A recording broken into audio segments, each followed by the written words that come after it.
As Maggie mentioned, my name is Eugene, and I'm a master's student in the City Planning and Urban Spatial Analytics programs at UPenn. I'm interested in all things transportation and GIS. I'm calling in from Philly, by the way.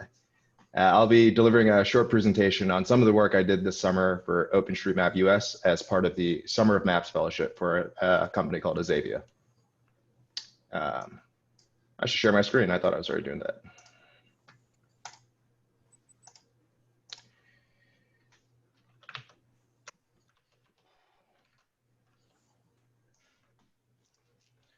Cool. Okay, I'll start with a quick introduction to Azavia and the fellowship.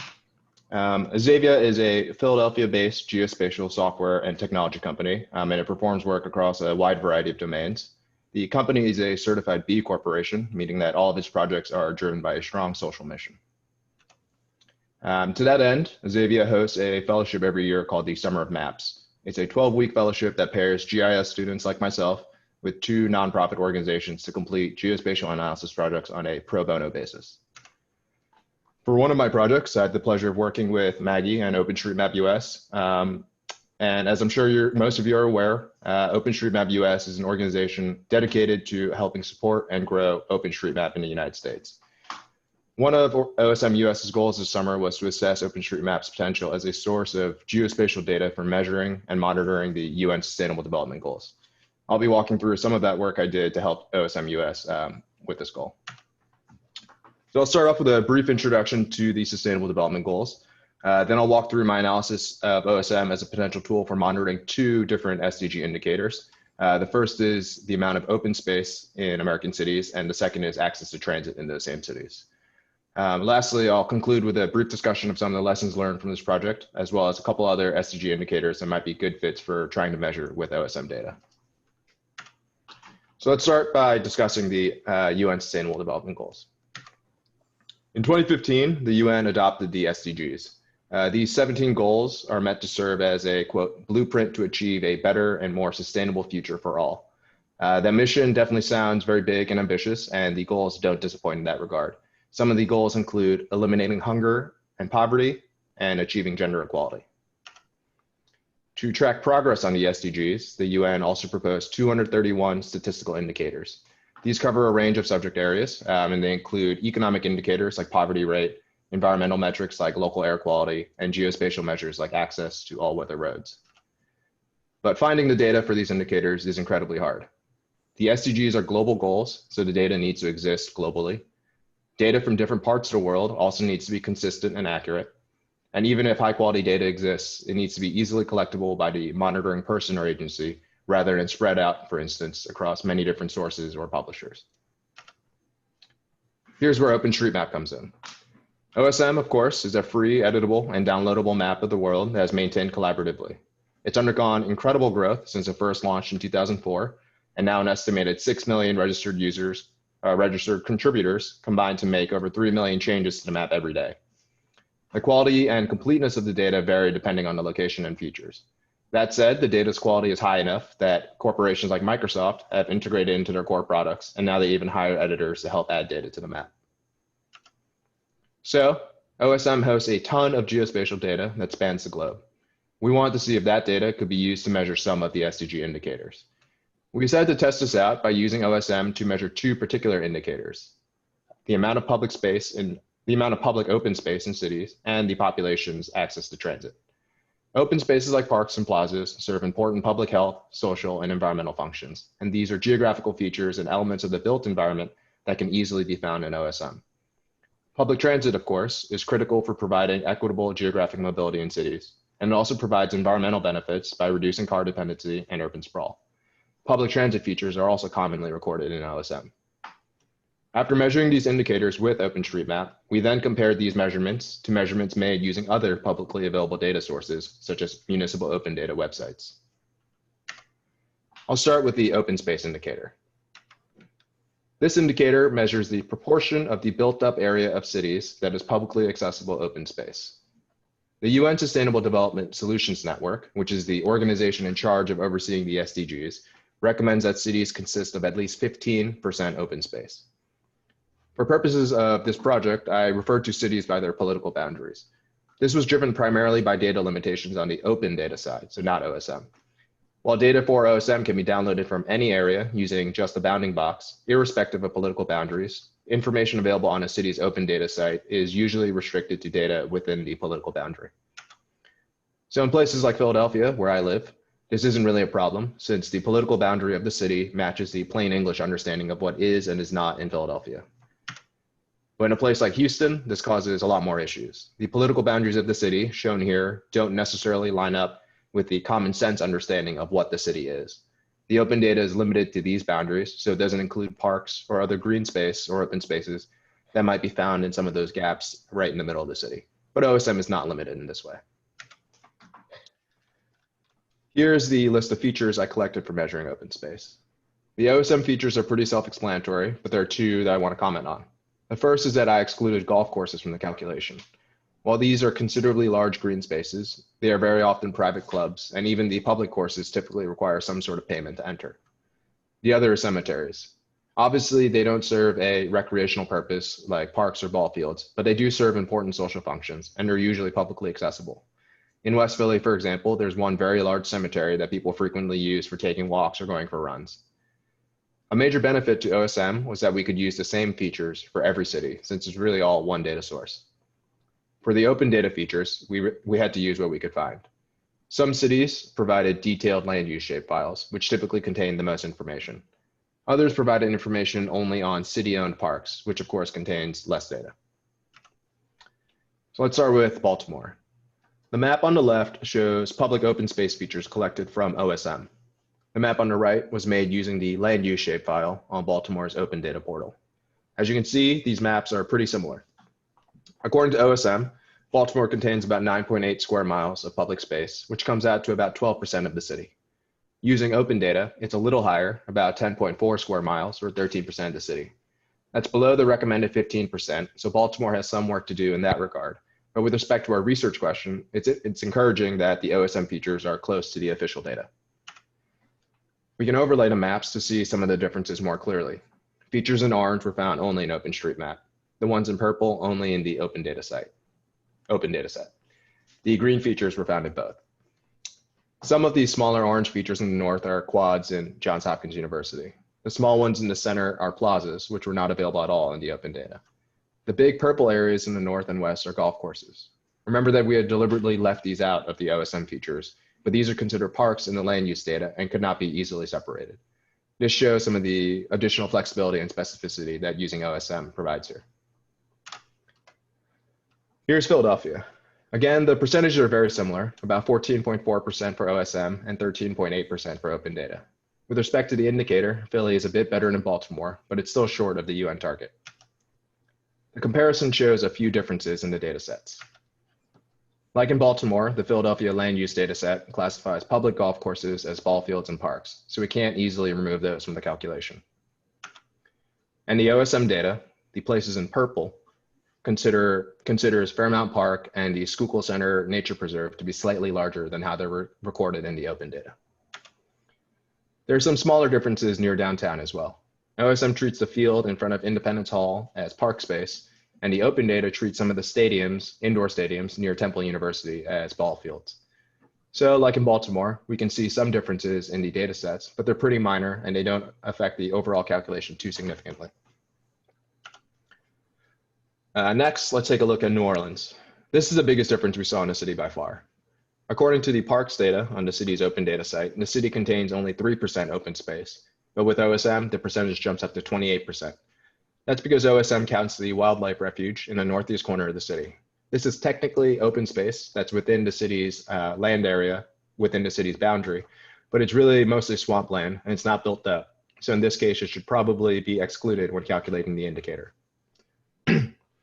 In New Orleans, the open data is probably the more appropriate set of features for the measurement. And then lastly, here's San Francisco. There's some large areas you can see here that are found only in OSM, but not on the city's open data site. These include the Presidio on the northern coast of the city and some parks on Treasure Island in the northeast. That leads to a 19% measurement of open space according to OSM, but only 11% from open data. In San Francisco, unlike New Orleans, OSM is clearly the better data source, since these are parks that I think most people would agree should be counted as open space. So for some takeaways with respect to the open space SDG, our comparisons showed some differences in results, but OSM seems to be definitely a promising source of data for this indicator. OSM had several advantages here. The first is that the OSM data contain about as much, and in some cases more, information about parks and open space compared to the more quote unquote official data sets published by the cities. Unlike open data, OSM is not limited to political boundaries. With OSM, we could easily change this analysis if we wanted to something like the greater Baltimore area, but we couldn't do that easily with open data. The data was also consistent. Unlike the open data, the OSM data provided the same information for each city with consistent labels and data structure. And lastly, collecting the data from OSM was very easy. It just required drawing bounding boxes and querying the same set of features, whereas the open data required navigating each city's website and finding the right files and doing some additional post-processing. If we were to measure this SDG in many more cities, OSM would definitely scale much more easily. With all that said, it's important to note that local knowledge was necessary for assessing the accuracy of the results from both data sets. Neither data source was without its flaws, and to the extent practicable, we need to use our discretion to figure out what data points from each data set should or should not be included. Next, we'll move on to the transit indicator. This indicator measures the percentage of people living within a quarter mile of public transit that runs every 20 minutes or less. The UN Sustainable Development Solutions Network defines public transit as shared passenger transport service available to the general public. So this includes modes like buses, subways, and ferries, but it excludes taxis, carpools, or hired buses. Here's a list of OSM features I use for every city, which includes the stops, stations, and pickup locations for a variety of modes of public transportation. OpenStreetMap also includes an interval tag for transit features, which lists the headway information, how long you need to wait for a bus, for transit lines, but the tag is very underutilized. The tag is only used in OSM about 8,000 times overall, compared to almost 200,000 bus routes that are mapped globally. This means that this analysis doesn't take into account the 20-minute maximum headways that the indicator calls for. For the comparison data source, I use general transit feed specification data published by each city's transit providers. GTFS is a data standard used by many transit agencies globally to publish data like transit routes, stops, fare policies, schedules, and other information in a consistent format. This made collecting the city published data much easier on the transit side compared to the open space data. Still, it required that we navigate to each city's website to find the appropriate data feeds. To determine geographic access to transit, there were two methods I considered. The first was to draw overlapping buffers with a quarter-mile radius, determine the number of people living in those buffers, and then see whether those buffers contain any bus stops at all. This is a bit simplistic though, since it assumes people can travel as the crow flies. It doesn't take the walkability of an area into account. The other option, which is the one I ended up using for this analysis, was to calculate quarter-mile walking radii for each of these points and count any transit stops located within walking distance. To find these walk sheds, I set up a local instance of an open source routing machine server. This is a routing engine designed specifically for use with OpenStreetMap road data, and it can do things like provide driving directions for point to point, or in my case, tell you how far away a quarter mile is on foot in any direction. Here are the results for Baltimore. The map on the left is made using transit features collected from OSM, and the map on the right is made with features collected from the GTFS feeds for Baltimore's transit agencies. For both maps, areas in red have no transit access. That is, people living in those areas do not live within a half-kilometer or quarter-mile walk of a transit stop or station. Areas in blue have some amount of access, with darker cells having more access. You can see that people in some of the cells downtown live within walking distance of upwards of 50 transit stops. According to OSM, 92.4% of people in Baltimore live within a short walk of transit, and the GTFS data gives a very similar 91.8%. So for Baltimore, it looks like OSM is comparable as a data source to the GTFS feeds. One thing I'd like to note is that these maps show only those areas that are home to at least 3,000 people per square mile, which is often referred to as the minimum population density required to support some sort of transit, like a low frequency bus route. Areas with less than that population density are shown in these maps as gray. This ended up being largely a cartographic choice. Cities often contain industrial areas, parkland, or low density suburban neighborhoods with a very low population density. and consequently, they often have very little access to transit. Since those low-density neighborhoods often also end up being quite large, they can give the impression that a much larger proportion of the city lacks access to transit than is actually the case. On the right is a version of the map made from the OSM features, except this time I included all of the areas where population density is lower than 3,000 people per square mile. This gives a much harsher view of transit access in Baltimore. But if we look at the results calculated using both populations, we actually find that the level of transit access is very similar, about 92%, despite the visuals apparently telling a very different story. Let's take a look now at Philadelphia.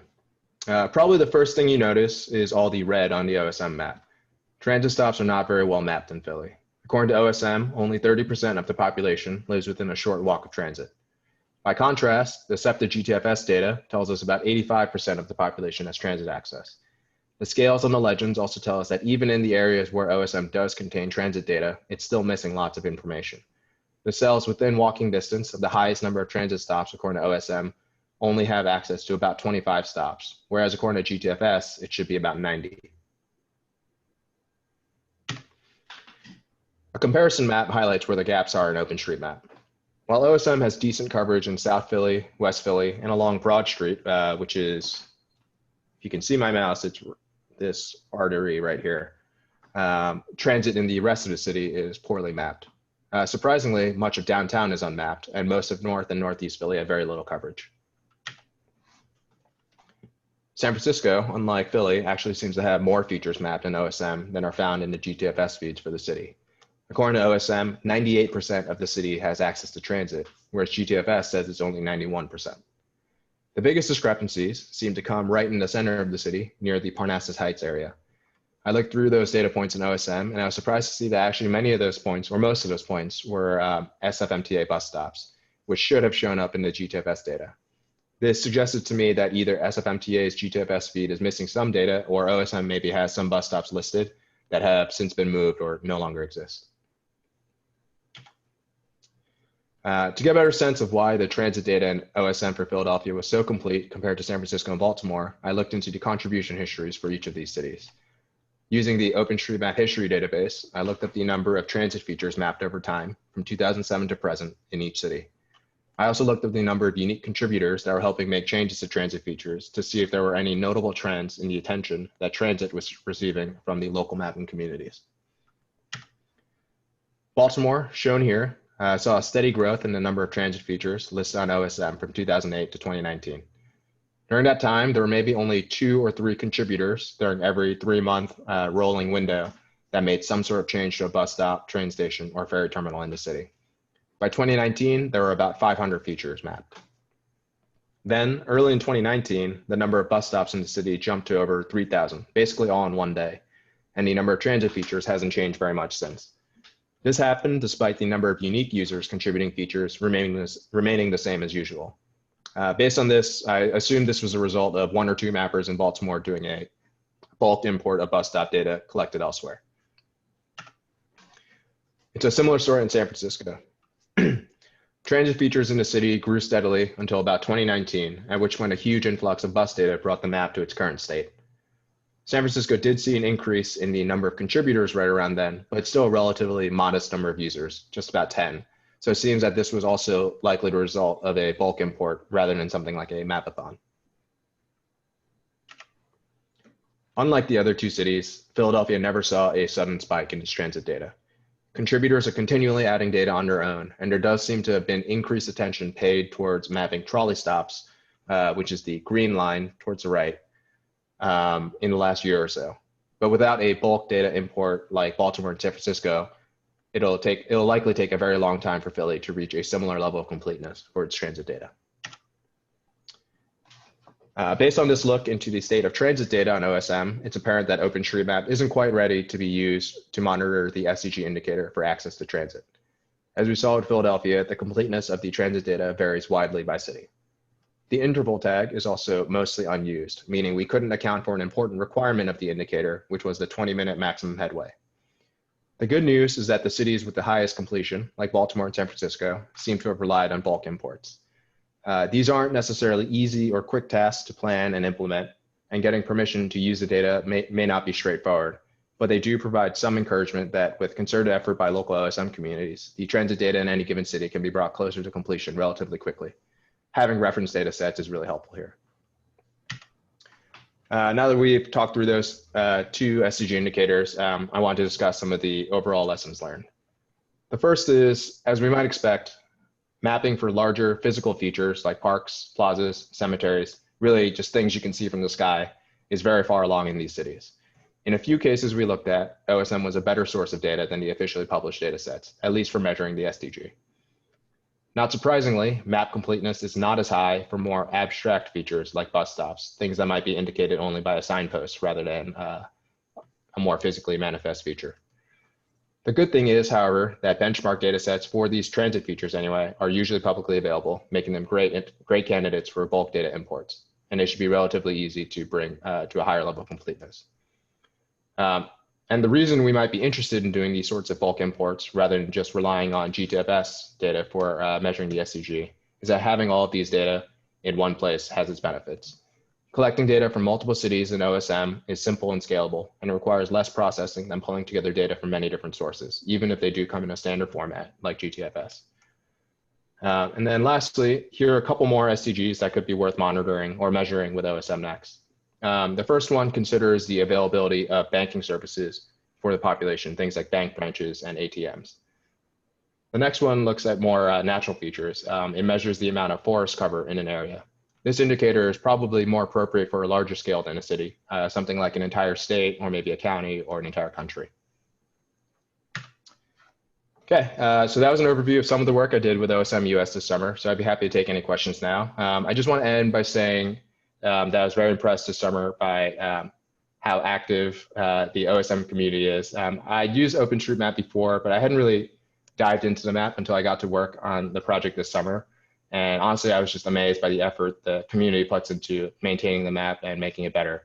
And it's definitely inspired me to contribute to hot lunches or hot mapping sessions and things like that, and also to just have the app on my phone so I can try to map things as I walk around. So thank you very much for letting me present today, and I'll take any questions you might have.